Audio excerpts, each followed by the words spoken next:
कैसे हुई माता अन्नपूर्णा की उत्पत्ति, जानिए भोजन की देवी की कथा।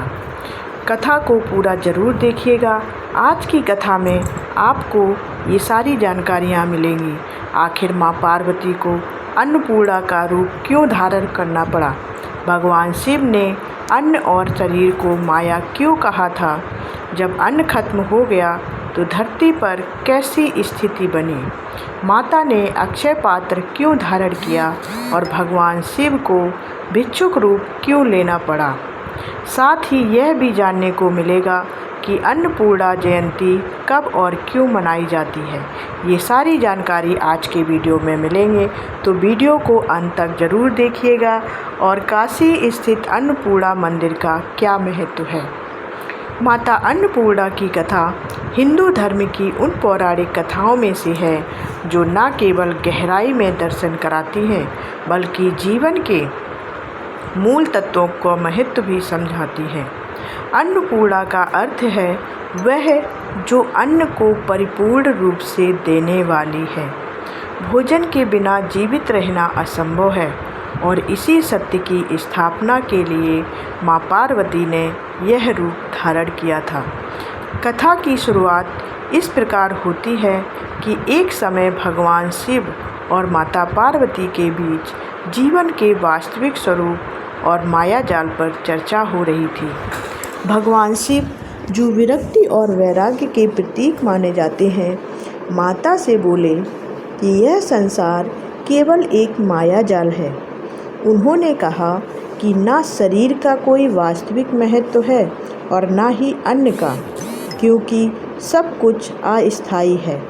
यह सुनकर माता पार्वती दुखी और निराश हो गई। उन्हें यह लगा कि यदि शिव के अनुसार अन्न और शरीर का कोई महत्व नहीं है तो फिर वे संसार को अन्न से वंचित कर दें और यह दिखा दें कि बिना अन्न के जीवन संभव नहीं है।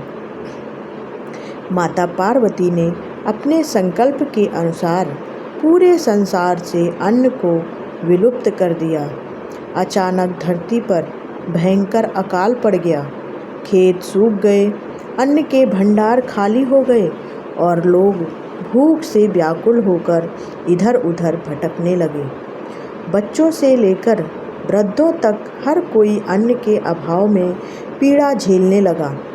इस संकट ने पूरी सृष्टि को हिलाकर रख दिया। जब हर ओर हाहाकार मच गया तो माता पार्वती ने यह देखा कि अन्न के बिना ना कोई पूजा हो रही और ना कोई धार्मिक अनुष्ठान पूरे हो रहे हैं और ना ही जीव का जीवन आगे बढ़ रहा है। तब उन्होंने यह निर्णय लिया कि वे स्वयं अन्नपूर्णा का रूप धारण करेंगे।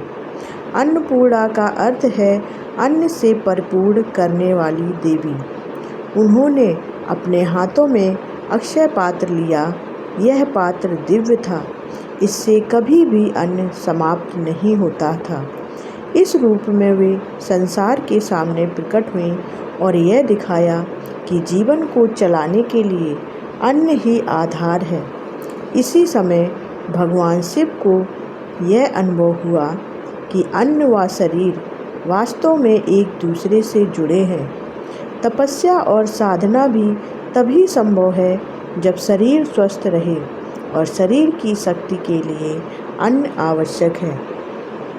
इसलिए उन्होंने माँ की परीक्षा लेने और यह मान्यता स्वीकार करने के लिए भिक्षुक का रूप धारण किया।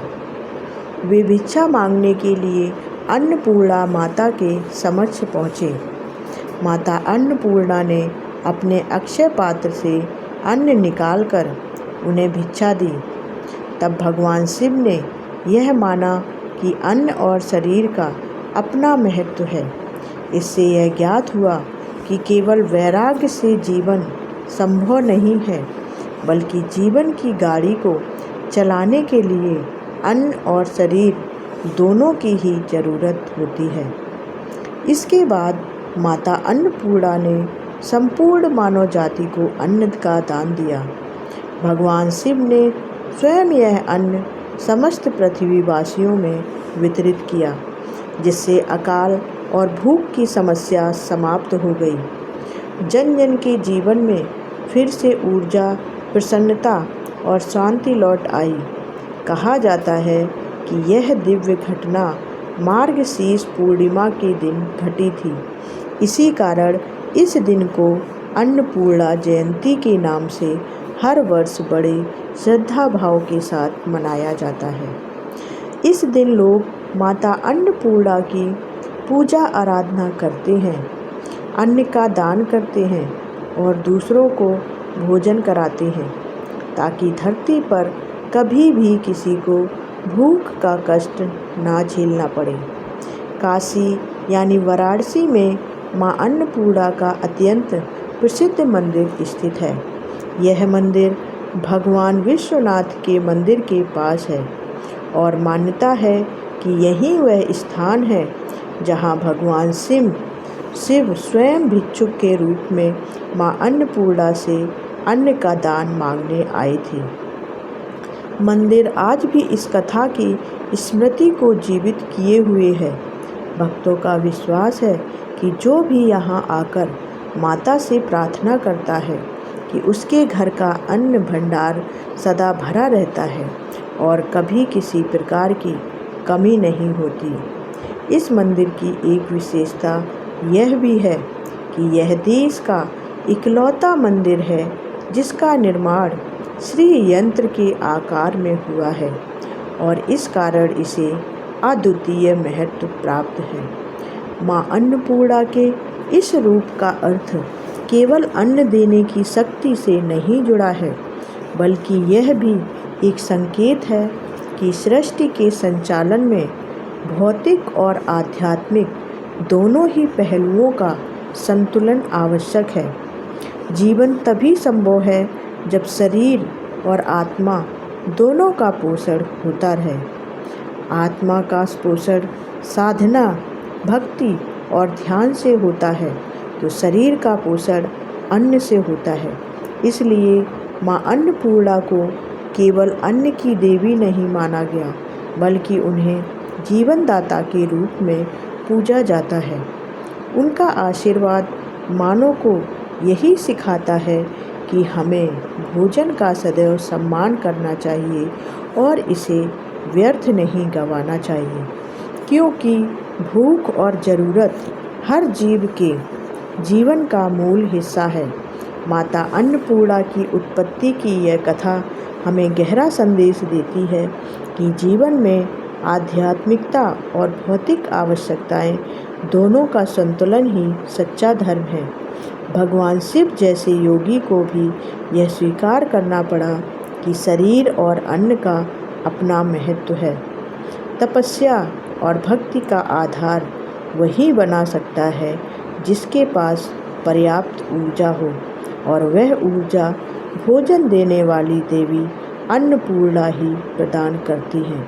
यही कारण है कि आज भी लोग अन्नपूर्णा माता की पूजा करते समय दान और अन्न क्षेत्र की परंपरा को निभाते हैं, ताकि किसी के जीवन में भूख की कमी ना रहे।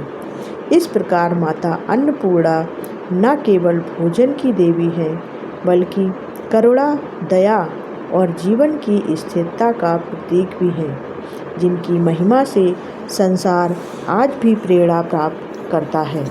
इस पूरी कथा में हमें यह सीख मिलती है कि भोजन केवल जीवन निर्वाह का साधन नहीं, बल्कि सृष्टि का आधार है।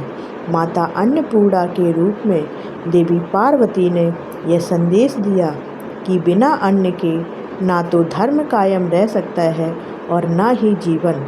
भगवान शिव तक को यह स्वीकार करना पड़ा कि तप और साधना का भी आधार अन्न ही है। यही कारण है कि मां अन्नपूर्णा आज भी करुणा, दया और अन्नदान की प्रतीक मानी जाती है। उनके आशीर्वाद से जीवन में शांति और समृद्धि आती है।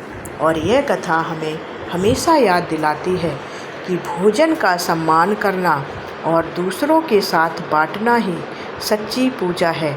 तो कमेंट करके हमें बताएं कि आप लोग अन्न का अपमान तो नहीं करते हैं। और अगर करते हैं तो इस कथा को जानने के बाद आज के बाद आप लोग अन्न का अपमान ना करें और कमेंट में जय अन्नपूर्णा माँ ज़रूर लिखें, क्योंकि हम ऐसी ही सच्ची कहानियाँ लेकर आते हैं।